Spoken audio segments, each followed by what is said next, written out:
కళ్ళు మూసుకుని ఒక్కసారి ఆ దృశ్యాన్ని ఊహించుకుందాం. మండుతున్న ఇసుక, కనుచూపు మేరలో ఎటూ చూసిన దారి ఎటో తెలియని ఒక అయోమయం. అవును, చాలా భయంకరమైన పరిస్థితి అది. ఖచ్చితంగా. ఎటూ కదలలేక జీవితాలిక ఇంతే, దారి కనిపించడం లేదు అని దాదాపు 38 సంవత్సరాల పాటు ఒకే చోట గుండ్రంగా తిరుగుతున్న ఒక పెద్ద గుంపు. ఆ గుంపులో ఉన్న లక్షలాది మంది మనసులో ఒకటే మాట ఉండి ఉంటుంది. రైట్, మేము దురదృష్టవంతులం, మా బతుకులు ఈ ఎడారి ఇసుకలోనే కలిసిపోతాయి అని. కానీ అంటే ఇక్కడ గమనించాల్సిన విషయమేంటంటే, పరిస్థితులు పూర్తిగా విరిగిపోయినప్పుడు దేవుడు ఆ విరిగిన పరిస్థితుల్లోనే తన ప్రేమను, తన రక్షణను ఎలా అద్భుతంగా చూపిస్తాడో తెలుసుకోవడం నిజంగా ఆశ్చర్యాన్ని కలిగిస్తుంది. ఖచ్చితంగా. చీకటి ఎంత దట్టంగా ఉంటే వెలుగు అంత ప్రకాశవంతంగా కనిపిస్తుంది కదా. అవును. అయితే ఈరోజు మనం ఒక వింతైన సత్యాన్ని చూడబోతున్నాం. మరణాన్ని, భయంకరమైన విషాన్ని చిమ్మే ఒక పామునే దేవుడు జీవాన్నిచ్చే అత్యున్నత సాధనంగా ఎలా మార్చాడనేది చాలా ఆసక్తికరం. చాలా డీప్ పాయింట్ ఇది. అర్థమయ్యేలా చేసే ఈ డీప్ డైవ్లో ఇది 5వ భాగం. అవును, గతంలో సినాయి పర్వతం దగ్గర దేవుని నిబంధనను స్వీకరించిన ఇజ్రాయేలీలు ఇప్పుడు వాగ్దాన దేశం వైపు పయనిస్తున్నారు. ఎగ్జాక్ట్లీ.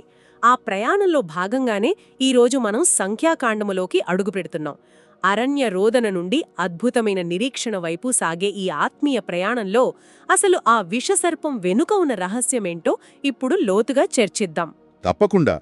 ఆ విషసర్పం వెనుక ఉన్న మర్మం అర్థం కావాలంటే ముందుగా ఈ ఎడారి లేదా అరణ్యము అనే నేపథ్యాన్ని మనం పూర్తిగా అర్థం చేసుకోవాలి. అంటే ఆ వాతావరణం ఎలా ఉండేది అంటారా? చూడండి, హీబ్రూ భాషలో ఈ పుస్తకానికి బెమిద్బార్ అని పేరు. ఓహో, బెమిద్బార్. అవును, అంటే అరణ్యంలో అని అర్థం. అలాగే గ్రీకు భాషలో దీనిని ఎరెమోస్ అంటారు. దానికి అర్థం ఒంటరి ప్రదేశం లేదా ఎడారి అని. సాధారణంగా ఎడారి అనగానే అది దేవుడు మనుషులను శిక్షించే ప్రదేశమని, అవును, లేదా దేవుడు కోపంతో వదిలేసిన ప్రదేశం అని అనుకుంటారు చాలామంది. కానీ ఆత్మీయ కోణంలో చూస్తే ఎడారి అనేది అసలు శిక్షాస్థలం కాదు. వావ్, మరి ఏంటది? అది ప్రపంచపు గోల నుండి, దైనందిన జీవితపు కోలాహలం నుండి మనుషులను పూర్తిగా వేరుచేసి దేవుడు తన స్వరాన్ని స్పష్టంగా వినిపించే ఒక పవిత్రమైన ఏకాంత స్థలం. అంటే ఒక ఆత్మీయ పాఠశాల లాంటిదన్నమాట. ఖచ్చితంగా. ఎవరిని వారు నిజాయితీగా తెలుసుకోవడానికి, లోక సంబంధమైన విషయాలను తీసివేయడానికి దేవుడు ఉపయోగించే గొప్ప బడి అది. ఇంకో అద్భుతమైన విషయమేంటంటే, దేవుని మంచితనం ఇక్కడే తెలుస్తుంది. ఆయన ఎవ్వరినీ ఎడారిలోకి తీసుకెళ్లి వదిలేయడు. ఆయన కూడా వారితో పాటే నడుస్తాడు కదా? ఎగ్జాక్ట్లీ. ఆయన కూడా వారితో పాటే ఆ ఎడారిలో నడుస్తాడు. అబ్బా, ఇది వింటుంటేనే ఎంతో నెమ్మదిగా అనిపిస్తుంది. అంటే అరణ్యమనేది దేవుని గైర్హాజరీని కాదు, ఆయన ప్రత్యేకమైన సన్నిధిని చూపిస్తుందన్నమాట. ఇది నిజంగా మనసులో పెట్టుకోవాల్సిన విషయం. అవును, చాలా ముఖ్యమైన పాయింట్ ఇది. ఇక ఈ పుస్తకం పేరు సంఖ్యాకాండము విషయానికి వస్తే, గ్రీకులో అరిత్మోయ అంటారు కదా, అనగా సంఖ్యలు లేదా లెక్కలు అని. ఇక్కడొక సహజమైన సందేహం వస్తుంది. ఆత్మీయ గ్రంథంలో ఇన్ని సంఖ్యలు, పద్దులు, వంశవృక్షాల లెక్కలు ఎందుకున్నాయి? చాలా మందికి వచ్చే పాయింట్ ఇది. అవును కదా, చదవడానికి కాస్త విసుగుగా, కేవలం పేర్ల జాబితాలా అనిపిస్తుంది. ఇంత వివరంగా ప్రతి ఒక్కరినీ లెక్క పెట్టాల్సిన అవసరం దేవునికేముంది? పైకి చూడ్డానికి అవి కేవలం అంకెలలాగా, పేర్లలాగా కనిపిస్తాయి. కానీ ఆ లెక్కల వెనుక దేవుని గొప్ప ప్రేమ దాగి ఉంది. ప్రేమనా? లెక్కల్లో ప్రేమేముంటుంది? చూడండి, దేవుడు దేనికైతే అత్యంత విలువ ఇస్తాడో దానినే లెక్క పెడతాడు. లక్షలాది మంది ప్రజలలో ఏ ఒక్కరూ ఆయన దృష్టిలో అనామకులు కాదు. ఐగుప్తులో వారు కేవలం బానిసలు మాత్రమే. అవును, వారికక్కడ ఒక గుర్తింపు లేదు, విలువ లేదు కదా. ఖచ్చితంగా. ఉదయం లేస్తే మట్టి పీసికి ఇటుకలు చేయడం తప్ప వారి జీవితాలకు ఒక అర్థం లేదు. అలాంటి అస్తవ్యస్తమైన, ఏ క్రమం లేని ఒక బానిసల గుంపును దేవుడొక క్రమబద్ధమైన, శక్తివంతమైన సైన్యంగా మార్చడమే ఈ లెక్కల వెనుక ఉన్న అసలు ఉద్దేశం. వావ్, అంటే వారిని ఒక సైన్యంగా చూస్తున్నాడు దేవుడు. అవును. గ్రీకు పదం పారెంబోలే అంటే పాలెము లేదా క్యాంప్ అని అర్థం. ఈ పదాన్ని మనం గమనిస్తే లక్షలాది మంది ప్రజలు అడ్డదిడ్డంగా కాకుండా ఒక నిర్దిష్టమైన అమరికలో గుడారాలు వేసుకున్నారు. ఓహో, ఒక ఆర్డర్లో అనమాట. ఎగ్జాక్ట్లీ. ఆ పాలెము ఖచ్చితంగా మధ్యలో స్కినే అనగా దేవుని గుడారము ఉంటుంది. దీని అర్థమేంటంటే దేవుడు ఎక్కడో ఆకాశంలో దూరన కూర్చోలేదు. ఆయన తన ప్రజల మధ్యలోనే నివసిస్తున్నాడు. అబ్బా, ఆ అమరికను ఊహించుకుంటేనే చాలా అద్భుతంగా ఉంది. జీవితం ఎంత అస్తవ్యస్తంగా గందరగోళంగా అనిపించినా దేవుని సన్నిధి కేంద్రంగా ఉంటే అంతా క్రమబద్ధీకరించబడుతుందన్నమాట. ఖచ్చితంగా దేవుని గుడారం చుట్టూ లేవీయులు ఒక సజీవ కవచంలా ఉండటం ఆయన క్రమాన్ని తెలియజేస్తుంది. ఒక సైన్యంగా మార్చి తన గుడారాన్ని వారి మధ్యలో పెట్టుకొని వారిని అంతగా ప్రేమిస్తే ఆ ప్రజలు ఎందుకు అంత ఘోరంగా విఫలమయ్యారు? ఇది చాలా బాధాకరమైన విషయం. అవును, వారు దేవుడు ప్రతిరోజూ ఇస్తున్న పరలోకపు ఆహారమైన మన్నాను తృణీకరించి ఐగుప్తులో తాము తిన్న ఉల్లిపాయలు దోసకాయల కోసం ఏడ్చారు. ఇది వింటుంటే నాకొక ఆధునిక ఉదాహరణ గుర్తొస్తోంది. ఏంటది? ఒక టాక్సిక్ రిలేషన్షిప్, అంటే ఒక విషపూరితమైన సంబంధం నుండి బయటపడి కూడా కేవలం ఆ వ్యక్తి అప్పుడప్పుడు ఏదైనా బహుమతి ఇచ్చాడనో లేక పాత జ్ఞాపకాల వల్లనో మళ్ళీ ఆ హింసించే బంధంలోకి వెళ్లాలనుకోవడం లాంటిది కాదా? అక్షరాల అదే పరిస్థితి. ఒక బానిసత్వం నుండి స్వేచ్ఛ పొంది కూడా తిరిగి ఆ కొరడా దెబ్బలనే ఇష్టపడటం అనేది ఎంత భయంకరమైన మానసిక స్థితి. అవును, ఆ టాక్సిక్ రిలేషన్షిప్ పోలిక ఇక్కడ కరెక్ట్గా సరిపోతుంది. ఆ ప్రజల మానసిక స్థితిని ఇది కళ్లకు కట్టినట్లు చూపిస్తోంది. వారి శరీరాలు ఐగుప్తు నుండి బయటకు వచ్చాయి, కానీ వారి మనసులు ఇంకా అక్కడే ఉండిపోయాయి. ఎగ్జాక్ట్లీ, వారి ఆలోచనలు ఇంకా ఐగుప్తులోనే ఉండిపోయాయి. దేవుని గొప్పతనాన్ని, ఆయన ప్రతిరోజూ ఇస్తున్న అద్భుతమైన ఆహారాన్ని వారు గుర్తించలేకపోయారు. బానిసత్వంలో ఉన్నప్పుడు మనిషికి స్వేచ్ఛ మీద కంటే ఉచితంగా దొరికే ఆహారం మీదే ధ్యాస ఉంటుంది. నిజమే, ఆ బానిసత్వపు ఆలోచనా విధానమే వారి పతనానికి దారితీసింది కదా. అవును, వాగ్దాన దేశాన్ని చూసి రావడానికి పంపిన 12 మంది వేగులవారి సంఘటనలో ఈ వైఫల్యం తారాస్థాయికి చేరుకుంటుంది. ఆ దేశం అద్భుతమైన ఫలాలతో నిండి ఉంది అని చూశారు. కాని 10 మంది వేగులవారు ఆ ఫలాలను చూడకుండా అక్కడున్న రాక్షసుల లాంటి మనుషులను చూసి భయపడ్డారు. వారేమన్నారంటే, మేము మిడతల్లాగా ఉన్నాము అని. మేము మిడతల్లాగా ఉన్నాము అనేది ఎంత విషాదకరమైన మాట. దేవుడు వారిని రాజులుగా, ఒక శక్తివంతమైన సైన్యంగా చూస్తుంటే వారు మాత్రం తమను తాము కాలితే నలిగిపోయే మిడతలుగా చూసుకున్నారు. ఖచ్చితంగా ఇదొక తీవ్రమైన ఐడెంటిటీ క్రైసిస్, అంటే గుర్తింపులేమి. తమ పక్కన సృష్టికర్త ఉన్నాడన్న సత్యాన్ని మర్చిపోయి కేవలం శత్రువుల బలాన్ని మాత్రమే చూశారు. అవును, కానీ ఇద్దరు మాత్రం అలా చేయలేదు. కాలేబు, యెహోషువాలు దేవుని వాగ్దానంపై నమ్మకముంచారు. వారు ఆ పరిస్థితులను దేవుని కళ్ల ద్వారా చూశారు కదా. రైట్. అయితే ఆ 10 మంది సృష్టించిన భయం వల్ల ఇజ్రాయేలీలంతా ఏడ్చి తిరిగి ఐగుప్తుకు వెళ్ళిపోదామన్నారు. ఆ తర్వాత దేవుడు వారిని 38 సంవత్సరాలు ఎడారిలో ఉండిపోయేలా చేశాడు. ఇక్కడే నాకు ఇంకో సందేహం వస్తోంది. ఆ 38 ఏళ్ల ఎడారి శిక్ష వినడానికి చాలా క్రూరంగా అనిపించడం లేదా? చాలా మందికి అలానే అనిపిస్తుంది. దేవుడు అంత ప్రేమగలవాడైతే వారి భయాన్ని అర్థం చేసుకుని వారిని క్షమించి వెంటనే వాగ్దాన దేశంలోకి తీసుకెళ్లొచ్చు కదా. పైకి చూడటానికి అది కఠినమైన శిక్షలా, క్రూరంగా అనిపించడం సహజమే. కాని దేవుని కోణం నుండి ఆ పరిస్థితిని విశ్లేషిస్తే ఆ 38 ఏళ్ల అరణ్యవాసం అనేది దేవుని అనంతమైన దీర్ఘశాంతానికి, ఆయన కృపకు నిదర్శనం అని అర్థమవుతుంది. కృప అంటారా దీన్ని? ఎలా? ఎందుకంటే దేవుని లక్ష్యం కేవలం వారిని ఒక భౌగోళిక ప్రాంతంలోకి చేర్చడం కాదు, వారిని ఆత్మీయంగా స్వేచ్ఛాజీవులుగా మార్చడం. ఆ పాత బానిసత్వపు మనస్తత్వమున్న తరాన్ని గనక దేవుడు వాగ్దాన దేశంలోకి తీసుకెళ్లి ఉంటే ఏం జరిగేదో తెలుసా? మళ్ళీ అదే పాత భయాలు బయటకొచ్చేవేమో. ఖచ్చితంగా. వారు తమ భయాలతో, అపనమ్మకంతో ఆ పవిత్ర దేశాన్ని కూడా మరో ఐగుప్తుగా మార్చేసేవారు. ఎప్పుడన్నా శత్రువులు దాడి చేస్తే దేవునిపై ఆధారపడకుండా వెంటనే లొంగిపోయి మళ్లీ బానిసలుగా మారిపోయేవారు. ఓ, అంటే ఆ బానిసత్వపు మూలాలను పూర్తిగా పెకలించివేయాలన్నమాట దేవుని ఉద్దేశం. అవును.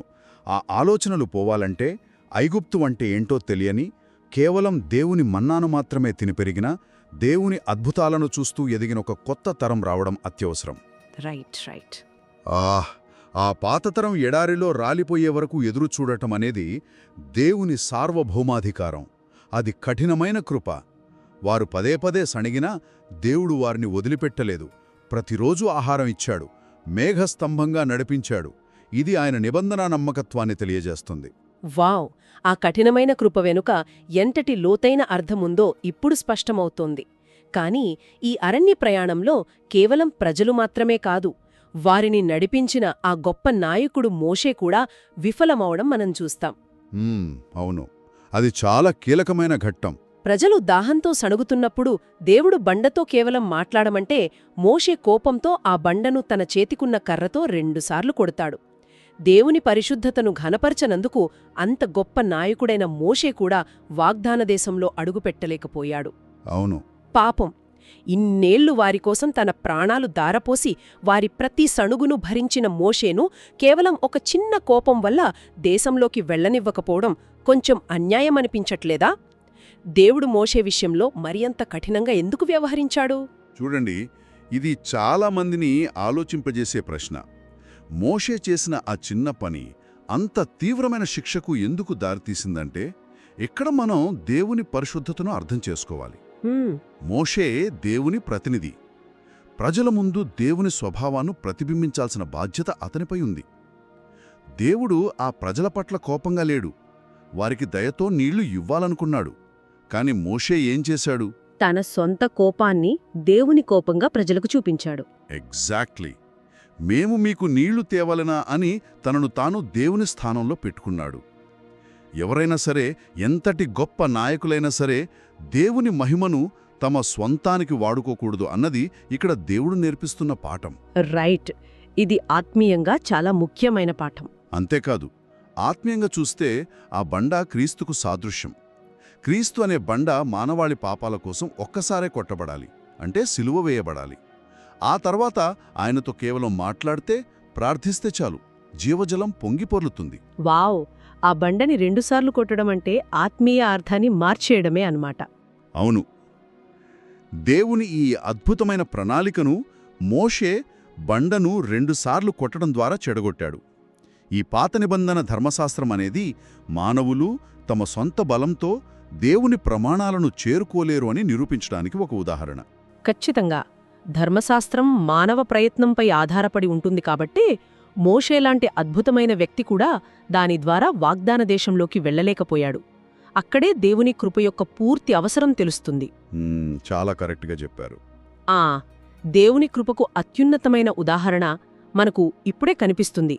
మనం ఈ డీప్ డైవ్ మొదట్లో వేసుకున్న ప్రశ్న ఇక్కడే వస్తుంది. అవును, ఆ రాగి సర్పం గురించి.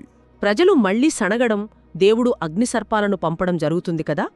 ఆ పాముల కాటుకు చాలామంది చనిపోతున్నారు. మరణం అంచున ఉన్న ఆ ప్రజల కోసం దేవుడు మోషేతో ఒక రాగి సర్పం చేయించి ఎత్తైన కర్రపై పెట్టమన్నాడు.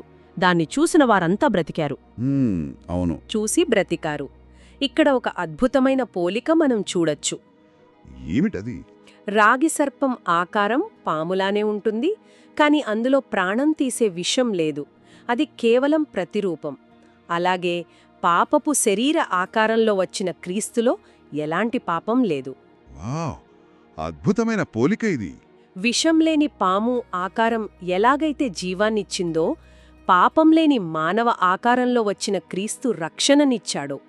ఈ పోలిక నిజంగా దేవుని గొప్పతనానికి అద్భుతమైన నిదర్శనం కదా. ఖచ్చితంగా. ఈ పోలికలోని ఆత్మీయ లోతును అద్భుతంగా పట్టుకున్నారు.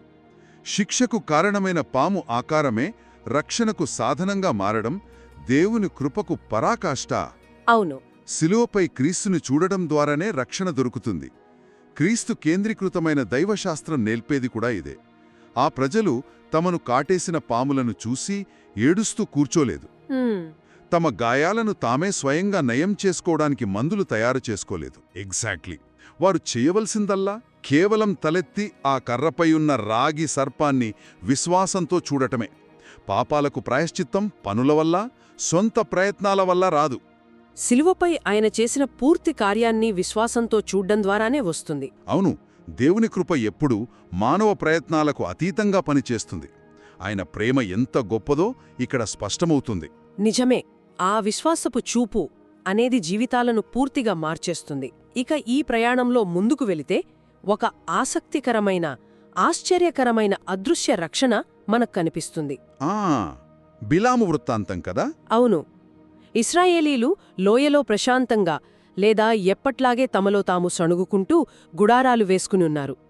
వాళ్లకు తెలియకుండానే పర్వతంపైన మోయాబు రాజైన బాలాకు వారిని శపించడానికి బిలాము అనే ప్రవక్తను తీసుకువచ్చాడు. బలిపీఠాలు కట్టి బలులు అర్పించి ఎలాగైనా సరే ఆ ప్రజలపైన శాపాన్ని తీసుకురావాలని రాజు ప్రయత్నిస్తున్నాడు. కాని దేవుడు ఆ శాపాన్ని గాలిలోనే అడ్డుకొని ఆశీర్వాదంగా మార్చాడు. బిలాము నోటి నుండి శాపానికి బదులు ఆశీర్వాదం వచ్చింది.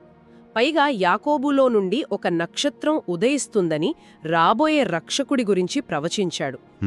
చాలా గొప్ప విషయం ఇది.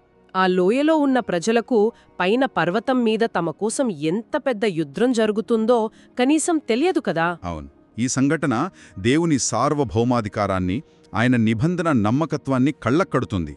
ఇది వింటుంటే ఎంతో ధైర్యం వస్తుంది. ఇశ్రాయేలీలు లోయలో దేవుని మీద సొనుగుతూ విశ్వాసం లేకుండా ఉన్నప్పటికీ దేవుడు మాత్రం వారి తరపున పర్వతం పైన పోరాడుతున్నాడు. ఖచ్చితంగా శత్రువుల కుట్రలను వాళ్లకే తిప్పికొడుతున్నాడు.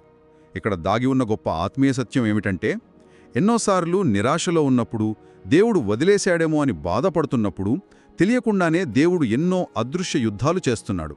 వావ్, అన్సీన్ బ్యాటిల్స్ అనొచ్చు దీన్ని. ఆయన నమ్మదగిన దేవుడు. మానవులు బలహీనంగా ఉన్నప్పుడు కూడా ఆయన తన ప్రేమను ఏమాత్రం తగ్గించకుండా రక్షించడానికి అహర్నిశలు పనిచేస్తూనే ఉంటాడు. అబ్బా, తెలియకుండానే దేవుడు మన పక్షాన పోరాడుతున్నాడు అన్న సత్యం ఎంత నెమ్మదినిస్తుందో కదా. ఇక చివరిగా ఈ పుస్తకపు ముగింపు భాగం ఒక సరికొత్త ఆశనిస్తోంది. ఆ కొత్త తరం రావడం. అవును, ఎడారిలో పుట్టిన ఆ కొత్త తరం వాగ్దాన దేశంలోకి వెళ్లడానికి సిద్ధమవ్వడం మనమిక్కడ చూస్తాం. అందులో విశేషంగా చెప్పుకోవాల్సింది సొలోపెహాదు కుమార్తెల గురించి. రైట్, వారి విశ్వాసం చాలా గొప్పది. వారికి సహోదరులు లేకపోవడం వల్ల దేవుడిస్తున్న దేశంలో తమ తండ్రి స్వాస్థ్యమును వారు ఎంతో ధైర్యంగా అడిగారు. పాతతరం వారు దేవుడు ఇస్తానన్న దేశాన్ని భయంతో వద్దనుకుని వెనక్కి తిరిగి పోవాలనుకుంటే, ఈ కొత్త తరపు స్త్రీలు మాత్రం దేవుని వాగ్దానాలకు అత్యంత ప్రాముఖ్యత ఇచ్చి అంతులేని విశ్వాసంతో తమకు రావలసిన స్వాస్థ్యాన్ని హక్కుగా అడిగి పొందారు. ఆ ఆత్మీయ వారసత్వాన్ని వారు ఎంతగా ప్రేమించారో, దేవుని మాటపై వారు ఎంతగా ఆధారపడ్డారో ఇది చూపిస్తోంది కదా. ఖచ్చితంగా వారు దేవుని వాగ్దానాలను సంపూర్ణంగా విశ్వసించారు. అయితే ఇదంతా ఎందుకు తెలుసుకోవాలనేది ఒక ముఖ్యమైన ప్రశ్న. అవును, ఈరోజు దైనందిన జీవితంలో దీని ఉపయోగమేంటి? దేవుని వాక్యాన్ని ఇలా అధ్యాయాల వారీగా లోతుగా అధ్యయనం చేయడం వల్ల వచ్చే ప్రయోజనమేమిటంటే, ఇది కేవలం బైబుల్ పరిజ్ఞానాన్ని, చారిత్రక అంశాలను తెలుసుకోవడానికి మాత్రమే కాదు. ఈ గ్రంథం ద్వారా దేవుని మారని గుణగణాలను, ఆయన మంచితనాన్ని, సార్వభౌమాధికారాన్ని అర్థం చేసుకోవడం వల్ల మన దైనందిన జీవితం మారాలి. బైబుల్ స్టడీ అనేది కేవలం మెదడుకు సంబంధించిన వ్యాయామం కాదు, అది హృదయాన్ని మార్చే ఆత్మీయ ప్రయాణం. చాలా చక్కగా చెప్పారు. రోజంతా దేవుని వాక్యాన్ని ధ్యానించడం వల్ల ఆలోచన విధానంలో గొప్ప మార్పు వస్తుంది. ఒక పారాడైమ్ షిఫ్ట్ అంటాం కదా, అలాంటి మార్పు. దేవునితో సంబంధం మరింత బలపడుతుంది. ఆయనతో ఒక సజీవమైన బంధం ఏర్పడుతుంది.